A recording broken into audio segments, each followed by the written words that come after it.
Eu vou trazer agora o doutor Leandro Borba, que está conosco aqui, para a gente falar das ações do PROCON, né, em questões como essa, envolvendo esse supermercado, que é um supermercado grande, né? Fora as denúncias que a gente tem toda hora de que quando a pessoa entra, às vezes o segurança sai atrás da pessoa para ver se a pessoa vai roubar ou não. Nesse caso específico, se a pessoa fizer uma filmagem, né, do segurança seguindo ele, né, lá no supermercado, o supermercado pode responder por isso, doutor? Muito bom dia, prazer receber o senhor aqui, doutor Leandro Borba. É uma satisfação muito grande estar com vocês e poder contribuir com a sociedade com informações jurídicas. Veja bem, há problema jurídico aí. E aí o direito... O microfone, vem pra cá, cuida do microfone do doutor Leandro. Doutor Leandro, segura aí, cuida do microfone dele pra mim lá, fazendo um favor. Aí, no caso do vício oculto, 9 horas e 25 minutos, doutor Leandro Borba. No caso do vício oculto, também, por exemplo, você comprou um alimento ali, o alimento tá embalado, né? Aí lá dentro do alimento tem um mofo. Isso é vício oculto? É vício oculto. O vício oculto, nós temos o vício oculto e o defeito. O defeito é mais grave do que o vício. O vício ele pode ser com relação à quantidade ou qualidade. De repente, está lá estampado nas gôndolas do supermercado determinado produto que fala nessa embalagem, na embalagem desse produto, que contém 500 mg. Você vai verificar e contém 300. Isso é um vício do produto. Agora, o defeito do produto é pior, mais grave.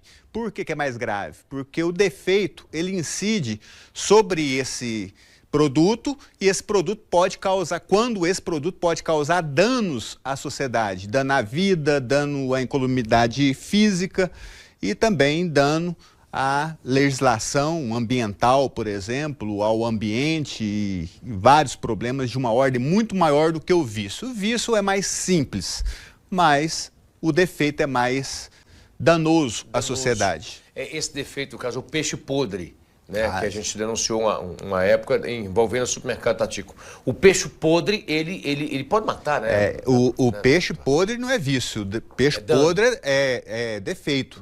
Porque ele traz a iminência de risco à saúde da pessoa. Aí é importante procurar o PROCON, é importante procurar a vigilância sanitária. O consumidor tem todo o direito.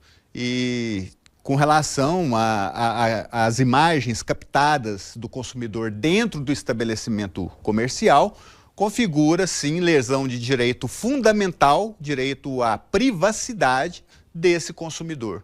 Então, ele tem o direito de ir e vir sem estar ali sendo monitorado 24 horas durante aquele período que ele está dentro do supermercado. Há uma violação de direito fundamental aí, previsto na Constituição Federal. Eu tenho uma dúvida. Comprei um guarda-roupa, cheguei em casa, a porta caiu. Como é que eu faço? Nesse caso, também há a figura do vício. Aí, no caso, é vício.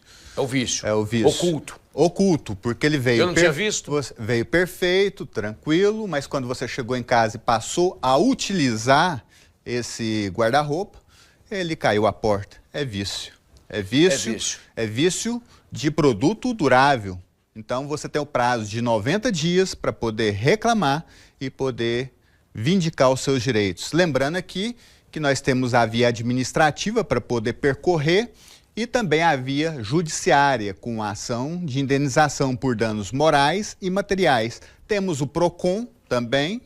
E no caso de alimentos, nós temos a vigilância sanitária, que é muito importante. Doutor Leandro Borba, principalmente os aposentados, às vezes bancos acabam enchendo a paciência, entrando em contato no telefone da pessoa e tal. Isso também cabe aí no direito do consumidor, uma denúncia? Sim, e o idoso tem um diferencial aí, ele é vulnerável. Então, em se tratando de pessoas vulneráveis, a proteção é muito maior. Ele é protegido pelo Estatuto do Idoso e também pelo Código de Defesa do Consumidor. Então, a situação dele é muito mais complicada do que o do cidadão normal, mais sensível, que não né? seja idoso.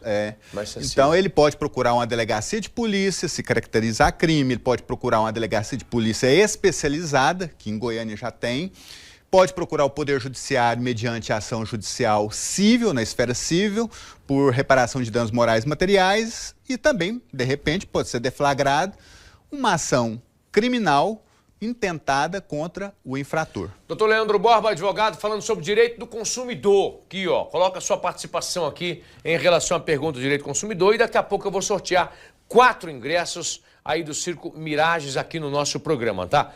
Doutor Leandro, financiamento. O cara fez um financiamento de um carro e não tá dando conta de pagar, os caras estão querendo tomar o carro dele e tal. Como é que ele faz para poder rever o seu direito em relação a isso? Olha só, com relação a esse assunto, nós temos hoje a questão de 2 teorias no direito. Nós temos a teoria do pacto sine servanda, ou seja, a teoria da obrigação dos contratos, e temos também, de lado oposto, a teoria da revisão dos contratos. Então, se ele conseguir comprovar para o Poder Judiciário que houve uma mudança radical na sua vida financeira, do tempo que ele comprou aquele veículo até o momento que ele está passando ali e entrou em débito, o Poder Judiciário pode revisar esse contrato por meio de uma ação revisional, no caso.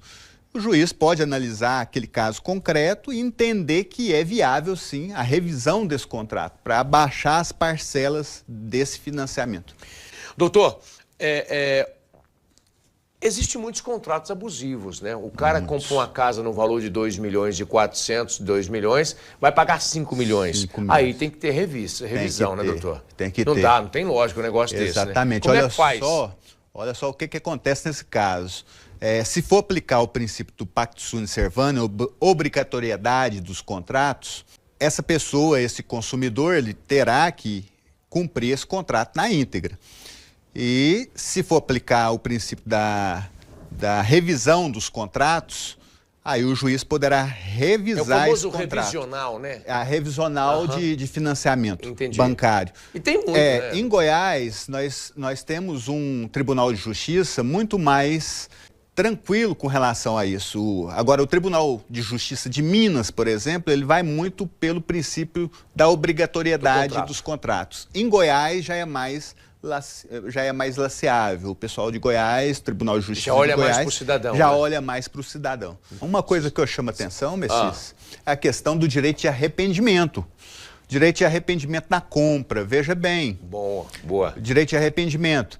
Aquele consumidor que compra determinado produto fora do estabelecimento comercial, longe do fornecedor, ou seja, compra na sua casa, pela internet, por telefone, ele tem o direito de arrependimento no prazo de 7 dias. Não esqueça esse prazo, no prazo de 7 dias. Ele tem esse direito.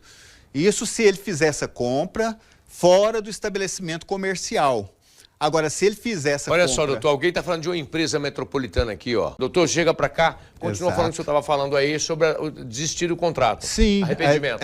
O direito de arrependimento, ele pode ser exercido pelo consumidor quando ele faz a compra fora do estabelecimento comercial. Agora, se ele estiver no estabelecimento comercial, vai depender da política de trocas dessa empresa. Então, é bom que o consumidor veja antes, na hora de comprar o produto, se aquela empresa ela adota a política de trocas. Aí fica a critério dela. Então, por exemplo, o Feira Hippie. Feira Hippie não é possível, não tem essa política de troca na Feira Hippie, geralmente, não tem. Então é bom que o consumidor se atente, fique de olho nessa questão, porque ele pode ser, de repente, prejudicado. Vamos lá. Com esse problema. Vou fazer uma pergunta para o senhor. Minha mãe tem 70 anos de idade. Ela saiu para comprar uma coisa. Sim. De repente ela comprou o que não precisava, gastou todo o dinheiro. Arrependeu? 70 anos de idade. Sim. Chegou em casa. Eu falo, mãe, não era para ter comprado isso, pelo amor de Deus, mãe. Eu vou pegar minha mãe, eu posso ir lá e arrepender disso? No caso dela, sim. 70 ela tem anos. 70 anos. Sim, se ela não estiver no pleno da faculdade mental dela. Agora, se ela estiver... Aí não. Aí não. Aí é o direito dela fazer o que ela quiser. Bem quiser. Entendi. Interessante isso. Doutor, eu quero aqui agradecer ao senhor por estar conosco. Como é que faz para acompanhar você nas redes sociais? Tem rede social, doutor? Olha, eu tenho o YouTube, Leandro Borba Ferreira Nascente. Você está lá no YouTube? No YouTube, e sempre respondo perguntas da sociedade. Para mim é uma honra muito grande poder ajudar a sociedade. Esse é meu intuito. O meu intuito é passar informações jurídicas, porque a partir do momento que você passa informação jurídica, você aprende também. Aprende com a escutatória. Quando alguém te faz uma pergunta, você responde e ao mesmo tempo aprende. Doutor, muito obrigado ao senhor pelo carinho da presença mais uma vez, viu? Muito obrigado, eu que agradeço. Virou sócio nosso aqui já.